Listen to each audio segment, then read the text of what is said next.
Welcome to the Tampa Bay Business Expo 2021 bonus segment. We had so many people that we wanted to talk about and interview during the expo. We didn't have time, so we've invited a few individuals to come out to our studio so we could find out a little bit more about them. And today, I've got Sandra Ivette Miranda with Mobileyes, and that's E-Y-E-S, not I-Z-E. Hopefully I spelled that right. With Mobileyes. Sandra, thank you so much for coming into our studio so we could talk a little bit more about Mobileyes and what it is that you do, because I think you offer a service that is really something special. So Mobileyes is exactly what it sounds. It is a mobile eye care facility, right? And I'm so excited because you've started this with, did you start this during the pandemic?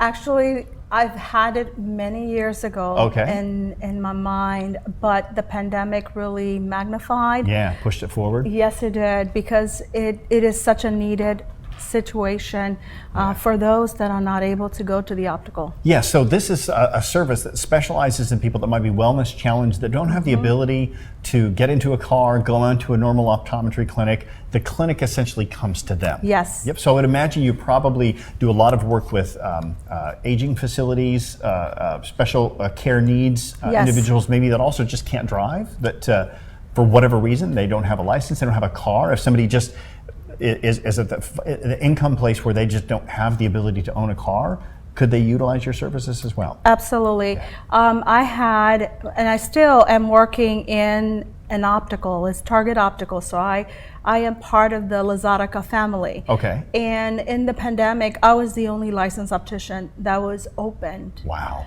And I saw the need. Yeah. I actually had the opportunity to go to a nursing facility and provide eyeglasses for an elderly gentleman that the family was not able to go and pick him up to take him to the optical. Because really, when you have glasses, you want to be custom fitted. Yeah. They need to be fitted correctly. That's got to be one of those things where at the end of the day, you get to lay your head on the pillow and go, I'm doing something good here, right? You know, Absolutely. It's just like, like such a warm feeling to know that you get to help somebody out that otherwise just wouldn't be able to do that. And you know, it's interesting in the eye care world, and this is something that I think means a little bit more to me maybe than it would have even a year ago, because I actually just had cataract surgery. Oh, wow. I don't know, a couple of months ago.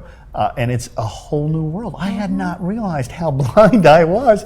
And like they did the surgery on one eye, and like within 24 hours, you know, I'm looking through, and I'm like, oh my God, these colors are amazing, right? And I felt like I was reborn in my eyes. It was something else. It's like brand new eyes. Yeah, it really is. And I can only imagine that for somebody who's, I was going to say old, but I guess at 52, maybe I fall into that category myself. But for somebody who, a senior citizen that maybe has really bad cataracts, it's got to feel, because I mean, for me, it wasn't horrible, but it was still pretty bad. I can only imagine how much it must. And you know that it's not just the elderly population, but also to the children, autistic. Children. Interesting. Children that have challenges that the parents are not able to, or it's just easier to come to them, because my heart is not just only for just one group of people, but also as a whole. Yeah, you're not going to distinguish the difference between the age or the gender, or it's about the situation. Correct. If they can't get to an eye care facility, you can come to them. Now, this sounds. This is a for-profit, though. This is a business. This is not a charity. Is that correct? Well, actually, it's both. Yeah. Okay. So I do provide for those that need eye care. Again, I don't want to distinguish in the sense of I want to provide services. So I even provide services for businesses that need safety glasses, for example, and they prefer for me to go there to their facility. Got it. And that way their employees doesn't have to take time off, for example. But I also want to provide for those, for example, I am connecting with Guided Path, who helps those that are in need. Guided Path is a nonprofit. Okay, so you'll do in partnership with them. That's fantastic. Yes. Yeah, that really is something else. All right, now you also do some work with other charities as well that aren't just local but are also international? Correct. Yeah. I am also part of what is called One Site. Okay. And it is a Lazadica nonprofit organization. They do it domestically here in the United States as well as internationally. And in 2009, I went to Paraguay, which we actually serviced. We actually saw 16,000 people. And we were able to provide eye exams as well as eyeglasses. How many people are on your team, by the way? In my team, because we're just starting, you're looking about 3. Okay, that's still, though, I mean, listen, that's, the work that you do with just 3 people is quite amazing. So it's you have an optometrist? Optometrist and another licensed optician. Awesome, that's fantastic. Now, this is one side of your life, right? But you have something else that's entirely separate but interconnected, and that is about your book here. So I'm going to grab this real quickly. So this is Masterfully Crafted, which is a book that you wrote, and it's not about eye care, but it's about people who maybe are struggling.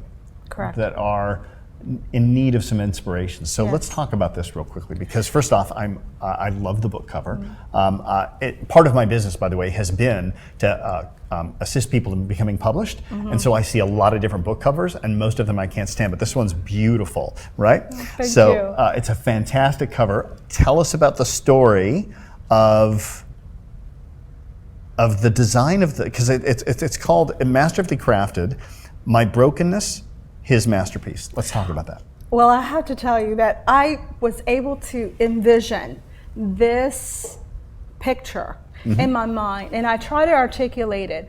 I had 3 other illustrators to give me what I was seeing in my mind. Right. Unfortunately, they were not able to achieve that. And I had the opportunity to talk, and he's local.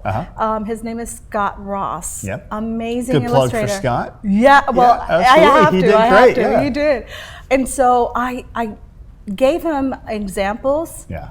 And he immediately got it. Yeah. And the reason being is we go through life, and life throws us curveballs. Sure. Yeah, and you've had quite a few. Yes, and it breaks us into pieces. Yeah. Then what do you do with those pieces? How do you put them back together? How can Let's you? talk about that, because you did, right? Because you went through some very traumatic aspects of your life. You were in an unhealthy relationship, right? Yes. And you were able to get out of that. Yes.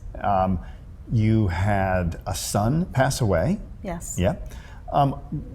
How do you recover from something like that? Like, I think most people can probably relate to, first off, I think most people never understand the severity of a bad relationship, because it's a term that is thrown around so much now. People are like, oh, girl, we've all had bad relationships, right? You know, you're like, yeah, but this was really bad, right? So I think there's probably less compassion for a scenario like that in life, but to lose a son or to lose a daughter is just one of those things that no parent ever should outlive a child, right? No. And you did. How do you pick up the pieces, and how do you recover from something like that? Well, it is a process, that I can tell you. It is a process, and it's not an easy process, because you almost have to start with yourself.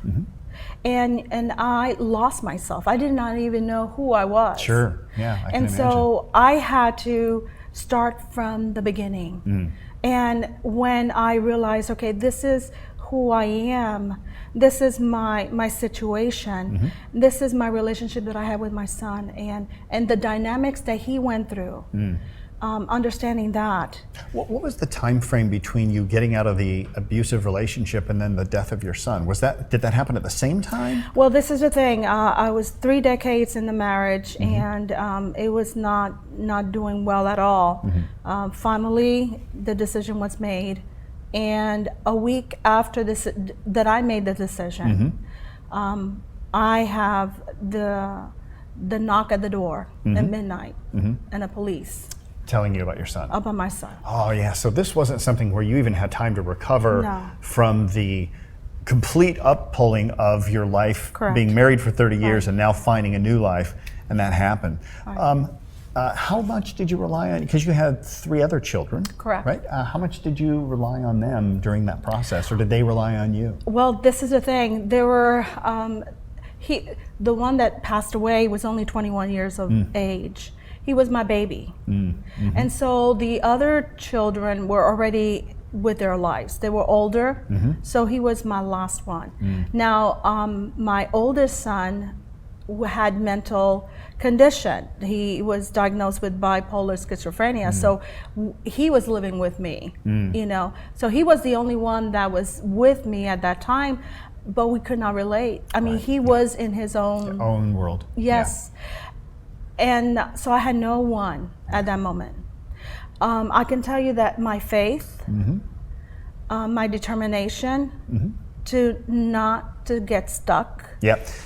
When you talk about your faith, and the picture itself is a stained glass, there's some religious connotation there. When it says my brokenness, his masterpiece, who is his? His masterpiece is my Lord and Savior. Right. He is my God. At a very early age, I was grounded by my faith, and that's what withstood. Yes, it did. Yes, it did. How did those experiences in your life, how did those influence you with your decision to then start the Mobileyes Clinic? Well, this is the thing. I've been an eye care professional since 1986. Okay.